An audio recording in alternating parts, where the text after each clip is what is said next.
السلام عليكم ومرحبا بكم في القناة. ان شاء الله تكونوا كامل بخير وصحتكم مليحة.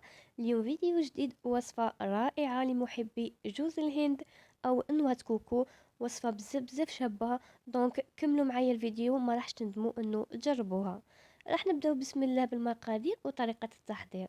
بالنسبة لبات سابلي نحتاجو فيها 125 غرام مارغرين، 3 ملاعق كبيرة سكر ناعم، لافاني، ملعقتين زيت نخلطوا بيه المكونات، نضيفوا حبة بيض زائد صفار حبة بيض، نواصلوا نخلطوا.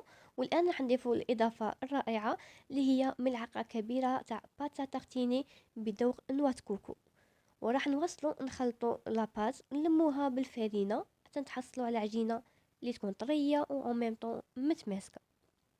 نخلو لاباط تاعنا ترتاح ونبداو نشكلوا فيها في هاد ليمون الدائريه هادو. راح نديروا في كل حبه حوالي 7 غرام.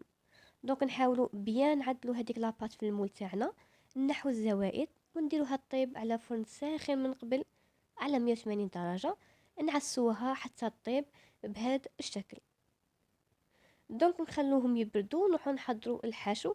بالنسبه للحشو ديت نفس لاباط اتارتيني اللي درتها في لاباط، زدتها جوز الهند وخلطتهم بيا، وراح نعمر الحلوى تاعنا تجي بزاف بزاف بنينه.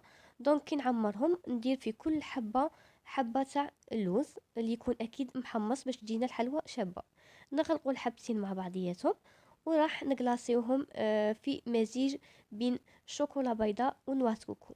دونك انا كيما تحبوا تنجموا ديروا نفس طريقتي، انه خلط نواه كوكو مع الشوكولا، ولا تبغوا يعني تغلاصيو قبل الحلوى تاعكم بالشوكولا بيضاء وترمدوها في النواه كوكو، يبقى ليكم الاختيار.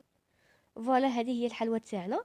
بعد ما تنشف راح نزينوها بشويه تاع الورقه الذهبيه، وهنايا تكون الحلوى تاعنا جاهزه، تجي بزاف بنينه. دونك اللي يبغوا حلوه جوز الهند جربوها على ضمانتي. هذه هي الوصفه تاعنا تاع نهار اليوم، نتمنى تكون عجبتكم. تهلاو في رواحكم، تهلاو في صحتكم. الى فيديو اخر ان شاء الله، مع السلامه.